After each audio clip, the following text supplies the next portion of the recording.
On June 16th, 2020, whomever is behind the wheel of Team Fortress 2 pushed a nearly 1 megabyte update, including the first major communication and action being taken against the long-withstanding abusive bots, being the rings of bad actors that use any action necessary to create a hostile and unenjoyable experience for any normal players. These actions, according to the update's patch notes, are only the beginning of actions being taken officially, as similar things have also been happening in Valve's other major multiplayer titles, such as CSGO and Dota 2. However, the exact systems are not being put in place into Team Fortress 2 just yet. Quote, work is ongoing to mitigate the use of free and new accounts for abusive purposes. Restricted certain new accounts from using chat in official matchmaking modes, end quote. The criteria for Shadowban chat accounts is not stated or explained, and much of the specifics here are missing. Obviously, it's a good step to see Valve attempt to salvage the official servers in casual mode, which have famously been a haven for all sorts of abusive player actions.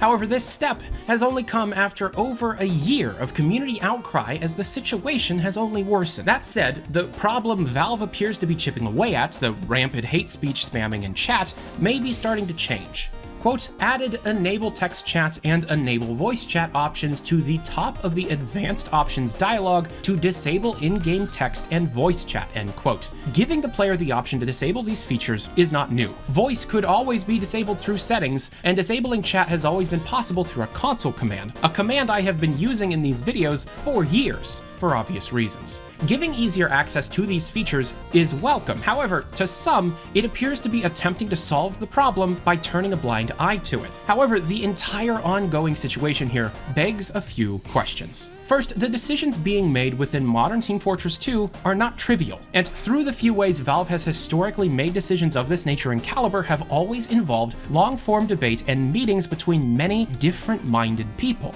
As the Team Fortress team increased in size following both the stay-at-home orders and the public outcry of the TF community for help on the abusive player situation.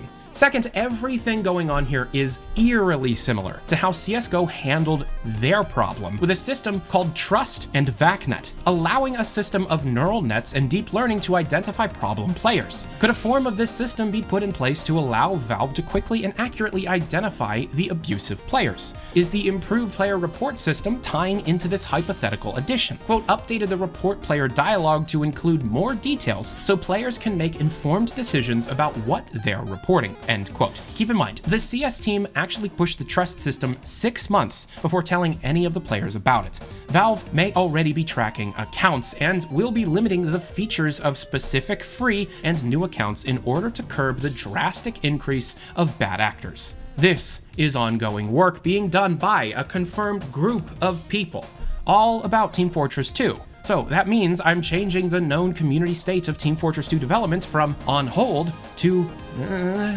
We are obviously seeing the steps being taken in the player abuse department, but will this work eventually translate into new features and content for the end user? I don't really think so, but hey, you never know. By the way, I just started Bethesda News Network. I just did a massive report on Arcane Studios' newest title, Deathloop. If you're at all interested in Dishonored, Prey, anything Arcane has done in the past, I'd really recommend that video. Link to my new channel down in the description below. I'm going to be doing a video on a possibly leaked new thing happening soon, and also exactly where Fallout 76 came from. Also, I'm about to be publishing all of the information and rumors I have on Breath of the Wild 2, so if you're interested in Nintendo titles, I would check out Nintendo News Network. Also linked down in the description below. Thank you very much for watching. I'm Tyler McVicker. This is Valve News Network. Have a good day. Adios.